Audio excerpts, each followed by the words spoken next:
Hello everyone, welcome to my channel वांशियन cute love story. तो friends, कैसे हैं आप सब? आई होप सो फ्रेंड्स आप सब बहुत अच्छे हैं।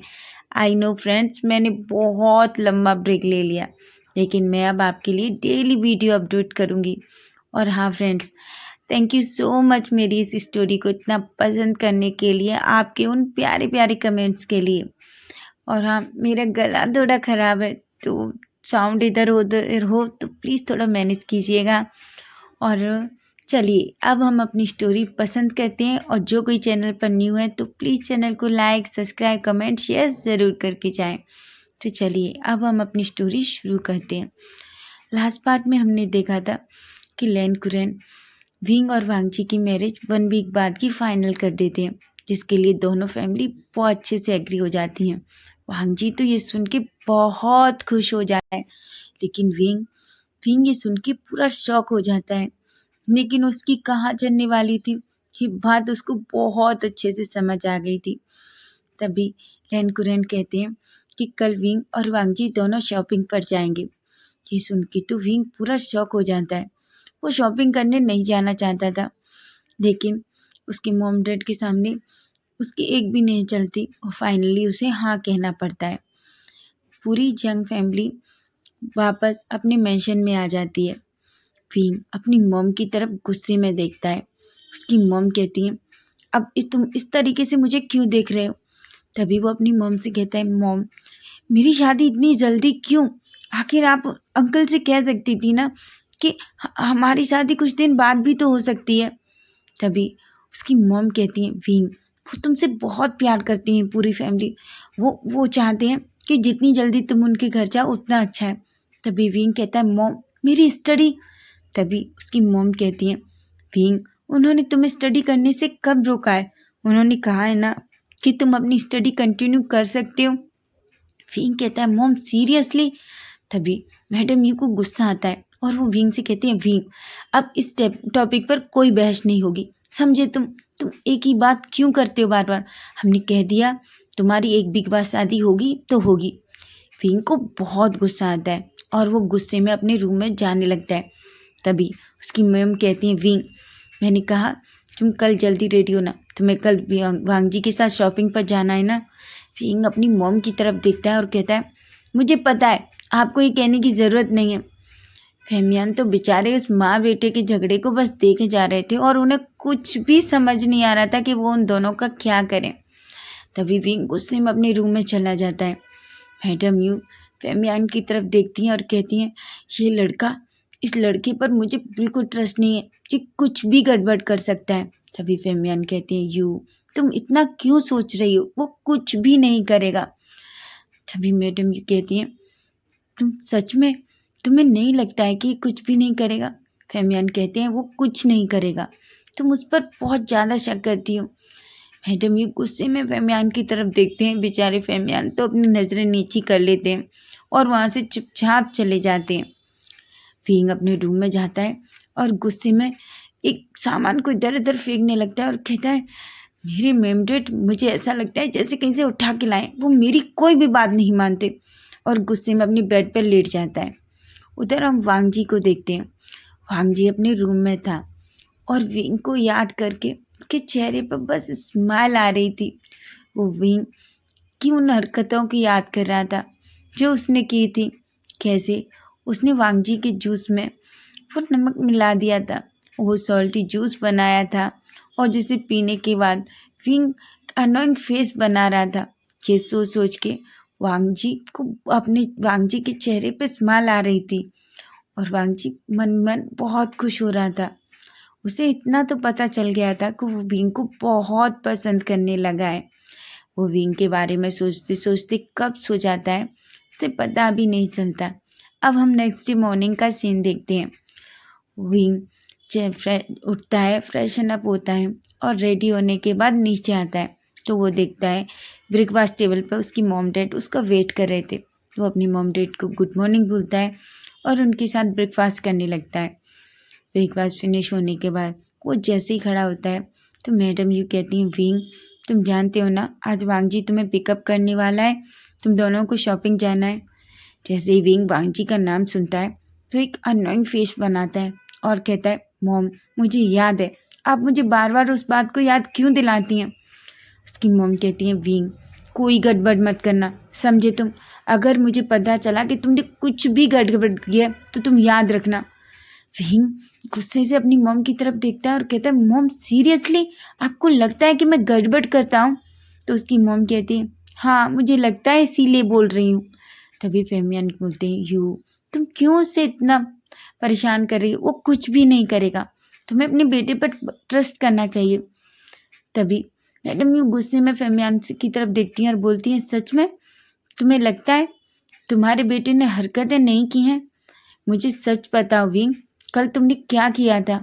तभी वो अपनी मॉम की तरफ देखता है और बोले, क्या किया था मतलब मॉम? मैंने क्या किया कल?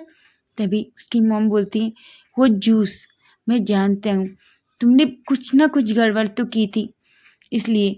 तभी वो बोलता है, मॉम सच में? ऐसा कह के गुस्से में वहाँ से जाने लगता है। तभी उसकी मॉम पीछे से बोलती है, विंग मैंने कहा ना कुछ गड़बड़ मत करना। विंग तो पलट के अपनी मॉम को कोई जवाब नहीं देता और गुस्से में वहाँ से चला जाता है। अब हम वांगजी को देखते हैं। वांगजी जैसे ही रेडियो के नीचे आता है, वो ब्रेकफास्ट टेबल पर अपने अंकल और अपने ब्रदर को देखता है। वो उन दोनों को ग्रीट करता है और उनके साथ ब्रेकफास्ट करता है। ब्रेकफास्ट फिनिश होने के बाद जैसे ही वांगजी वहाँ से ऑफिस की तरफ जाने लगता है तो उसके अंकल कहते हैं, वांगजी तुम अपना काम जल्दी फिनिश करना, तुम्हें विंग को लेके आज शॉपिंग के लिए जाना है, ठीक है? वांगजी कहता है और वहाँ से जाने लगता है। तभी से चैन कहते हैं, वांगजी अगर तुम्हारी कोई मीटिंग हो तो वो मैं अटेंड कर लूँगा, तुम टाइम से विंग को उसके कॉलेज से पिकअप कर लेना। विंग अपने ब्रदर की तरफ देखता है और कहता है और वहाँ से चला जाता है। तभी वेंचिंग बोलती हैं, पता नहीं आप, मुझे लगता है वांगजी से आपको एक बार बात करनी चाहिए। तभी से चैन कहते हैं, क्यों? तो वेंचिंग कहती है, पता नहीं मुझे ऐसा लगता है जैसे वांगजी कुछ कहना चाहता है लेकिन कुछ कह नहीं पाता। तभी से चैन कहते हैं, नहीं वांगजी विंग को बहुत पसंद करता है। वेंचिंग कहती है, क्या? तो विंग उसके ब्रदर कहते हैं, हाँ वेंचिंग वांगजी विंग को पसंद करने लगा है, क्योंकि वांगजी की आंखों में मैंने देखा है, मैं जानता हूँ वांगजी का वो कोल्ड फेस और कुछ भी एक्सप्रेस नहीं करता, लेकिन तुम नहीं जानती, मैं उसे बहुत अच्छे से जानता हूँ, वो विंग को पसंद करने लगा है। वेंचिंग एक स्माइल करती है और कहती है, आई होप आप जो कह रहे हैं वो सही हो। सिचैन एक स्माइल करते हैं और वेंचिंग की तरफ देखते हैं। दोनों एक दूसरे को देखते हैं और वो भी वेंचिंग को बाय बोल के ऑफिस निकल जाते हैं। अब हम विंग को देखते हैं। विंग अपनी कॉलेज में पहुंचता है। जैसे ही वो कॉलेज के मेन गेट पर पहुंचता है तो वो अपनी बेस्ट फ्रेंड साओ सिचैन से मिलता है। साओ सिचैन विंग को देखता है और विंग से कहता है, विंग तुम कहाँ थे? मैंने तुम्हें कितने कॉल किए, तुमने मेरा एक भी कॉल का कोई जवाब नहीं दिया। विंग गुस्से में देखता है और कहता है, क्योंकि मैं बहुत बिजी था, समझे तुम? वो अपने साओ सिचैन विंग की तरफ देखता है और कहता है कि तुम्हें क्या हुआ है, तुम इतना गुस्से में क्यों और इतनी सुबह सुबह? तभी वो अब विंग साओ सिचैन से कहता है, ऐसा कुछ भी नहीं है और तुम मुझसे कुछ भी मत पूछो। साओ सिचैन कहता है, विंग आखिर बात क्या है, तुम इतना गुस्से में क्यों? तभी विंग कहता है, तुम जानते हो मेरी इंगेजमेंट हो चुकी है और मेरा रिश्ता तय हो गया है। साओ सिचैन ये सुनता है तो शॉकिंगली विंग की तरफ देखने लगता है और कहता है, क्या कहा तुमने? तभी विंग कहता है, हाँ, और मेरे मॉम डैड चाहते हैं कि मैं 1 वीक बाद उस पर्सन से शादी कर लूँ, वो भी मेरी बिना मर्जी के। साओ सिचैन का तो मुंह खुला का खुला हो गया था, वो तो कुछ बोल ही नहीं पा रहा था, उसे कुछ समझ ही नहीं आ रहा था कि आखिर विंग क्या कह रहा है। वो विंग से कहता है, विंग तुम मुझे खुल के बताओगे, मुझे सच में कुछ समझ नहीं आ रहा कि तुम क्या कह रहे हो। तभी विंग कहता है, तुम जानते हो मेरा रिश्ता तय हो गया है लैन फैमिली में, वो भी किससे? साओ सिचैन कहता है, किससे? तभी विंग कहता है, मिस्टर लैन वांगजी से। साओ सिचैन कहता है, क्या? तुम तुम उस लैनवांग जी से शादी करने वाले हो। तुम जानते हो कितने सारे लोग उनके दीवाने हैं, उनके पीछे पागल हैं। भीम कहता है क्या?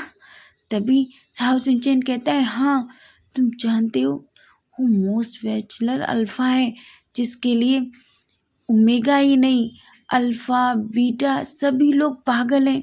वो कितना हैंडसम पर्सन है, तुम कितने लकी हो, तुम जानते हो। विंग गुस्से में साउसी चैन की तरफ देखता है और कहता है क्या? तो तुम भी?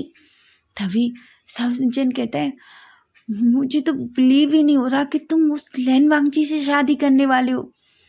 विंग को तो साउसी चैन पर भी गुस्सा आ रहा था। वो साउसी चैन से कहता है सच में मुझे लगा था मेरे मॉम डैडी ऐसे हैं, तुम भी पागल हो। साउसी चैन कहता है विंग तुम नहीं जानते क्या? तुमने उन्हें नहीं देखा? वो कितने हैंडसम है। तभी विंग कहता है हाँ, वो ओल्ड मैन तुम्हें हैंडसम लगता है? साउसिन कहता है ओल्ड मैन, लोग उनके उसके पीछे पागल हैं। तुम जानते हो लड़कियां उसकी झलक देखने के लिए पागल हो जाती हैं। ओमेगा बीटा उसके पीछे पागल है और तुम कह रहे हो कि वो ओल्ड मैन है। विंग कहता है मुझे तुमसे कुछ बात ही नहीं करनी चाहिए। मुझे ऐसा लग रहा है जैसे मैं किसी बेस्ट फ्रेंड से नहीं बल्कि उस लैन वांगजी के किसी पागल फ्रेंड, क्रेजी फ्रेंड से बात कर रहा हूँ। साउसिन चैन कहता है तुम्हारा कुछ नहीं हो सकता। तुम्हारी जगह मैं होता ना तो मैं तो खुशी के मारे पागल हो जाता। तभी विंग कहता है हाँ, वो तुम्हारे चेहरे से दिख रहा है। गुस्से में साउसिन चैन की तरफ देखता है। तभी साउसिन चैन कहता है okay Baba, I am sorry, लेकिन सीरियसली विंग मैं तो बहुत खुश हूँ कि तुम्हारा रिश्ता उस लैन वांगजी के साथ हुआ है। विंग कहता है ठीक है, मुझे इस टॉपिक पर और कोई बात नहीं करनी, चलो क्लास में चलते हैं। ऐसे कह के दोनों क्लास में चले जाते हैं। अब हम तो 4 बजे का टाइम देखते हैं, हम इवनिंग में देखते हैं। विंग जैसे ही कॉलेज से बाहर निकलता है तो उसके सामने एक लंबी ब्लैक कार उसके सामने आके रुकती है। विंग एक पल के लिए तो जब उस कार को देखता है तो पूरा शॉक हो जाता है। तभी उसमें से एक ड्राइवर उतरता है और वो विंग के पास जाके कहता है मिस्टर विंग। तभी विंग उसकी तरफ देखता है और कहता है हाँ। तो वो कहता है बॉस ने आपके लिए कार भेजी है। विंग कहता है किसने? तभी वो ड्राइवर कहता है हमारे बॉस मिस्टर लैन वांगजी ने। विंग कहता है क्या वो नहीं आए? तभी ड्राइवर कहता है वो आपको वहीं मिलेंगे, उनकी एक अर्जेंट मीटिंग थी इसलिए उन्होंने आपके लिए कार भेजी है। साउसिन चैन तो उस कार को देख के एकदम शॉक हो जाता है। वो कहता है विंग वाव, देखो तुम्हारे लिए तुम्हारे फियांसे ने कार भेजी है, तुम्हारे अल्फा ने। तभी विंग को गुस्सा आता है और वो गुस्से में साउसिन चैन की तरफ देखने लगता है और बोलता है देखो उन्होंने मेरे लिए कार भेजी है लेकिन खुद नहीं आए। तभी साउसिन चैन कहता है विंग उसने कहा ना ड्राइवर ने कि वो मीटिंग में बिजी हैं, अब तुम्हें देखो मुझे तो तुम्हारा कुछ समझ ही नहीं आता। तभी विंग उसकी तरफ गुस्से में देखता है और चुपचाप जाके कार में बैठ जाता है। ड्राइवर भी कार में बैठता है और कार चलाने लगता है। थोड़ी देर बाद वो विंग की कार एक बड़े से मॉल के सामने जाके रुकती है। विंग जय की कार जैसे ही उस मॉल के सामने रुकती है, विंग तो बस देखता रह जाता है क्योंकि विंग ने बहुत सारे मॉल देखे थे लेकिन ऐसा उसने पहली बार देखा था। विंग उस मॉल से उस कार से बाहर आता है। जैसे ही वो कार से बाहर आता है उसके सामने एक हाथ आता है। जैसे ही उस हाथ की तरफ देखता है और वो ऊपर की तरफ देखता है तो उसे सामने वांगजी दिखता है। वो वांगजी को देख के पूरा शॉक हो जाता है। तभी वो वांगजी को अपना हाथ नहीं देता और खुद ही कार से उतरने लगता है। तभी वांगजी विंग से कहता है विंग अपना हाथ दो। विंग कुछ कह नहीं पाता, वो देना तो नहीं चाहता था लेकिन क्या करें। चुपचाप से वो फिर वांगजी के हाथ में अपना हाथ देता है। वांगजी विंग का हाथ पकड़ता है और उसे मॉल के अंदर ले जाने लगता है। विंग गुस्से में वांगजी की तरफ देख रहा था। तभी वांगजी विंग को देखता है और विंग से कहता है विंग क्या हुआ है? विंग कुछ भी नहीं कहता। वांगजी फिर पूछता है विंग क्या हुआ है? विंग वांगजी से कहता है जब अंकल ने कहा था कि आप मुझे पिकअप करने आएंगे तो आप मुझे पिकअप करने क्यों नहीं आए? वांगजी तो बस विंग की तरफ देखता है और बोलता है मैं मीटिंग में बिजी था विंग, मेरी बहुत अर्जेंट फॉरेन क्लाइंट के साथ मीटिंग थी, इसलिए मैंने तुम्हारे लिए कार भिजवाई। तभी विंग कहता है आपने कार भिजवाई लेकिन आप नहीं आए, अंकल ने बोला था ना कि पिकअप करने आपको आना है, तो फिर आप क्यों नहीं आए? अगर अंकल को पता चला तो? तभी विंग कहता है वांगजी कहता है ओके सॉरी, नेक्स्ट टाइम से मैं याद रखूँगा। वांगजी को अपने मन में बहुत हंसना आ रहा था और विंग को समझ नहीं आ रहा था कि उसने ऐसा वांगजी से क्यों कहा, लेकिन वो अपने मन में सोचता मैं ये क्या कह रहा हूँ उनसे, मैंने ऐसा क्यों कहा? तभी वांगजी एक स्माइल करके विंग की तरफ देखता है और कहता है ठीक है, I am sorry, next time से तुम्हें कभी भी पिकअप करना होगा तो मैं खुद आऊँगा, चाहे मेरी कितनी भी अर्जेंट मीटिंग हो, ठीक है? इस बात से वांगजी विंग कुछ भी नहीं कहता। अचानक विंग के चेहरे पे एक स्माइल आ जाती है जो विंग को भी नहीं पता था कि आखिर क्यों आई है। तभी दोनों मॉल के अंदर जाते हैं। विंग तो उस मॉल को देखकर बस देखता ही रह जाता है। वो वांगजी की तरफ देखता है। वांगजी विंग को देखता है और पूछता है क्या हुआ? विंग कहता है कुछ नहीं, ऐसा कह के दोनों लिफ्ट में जाने लगे।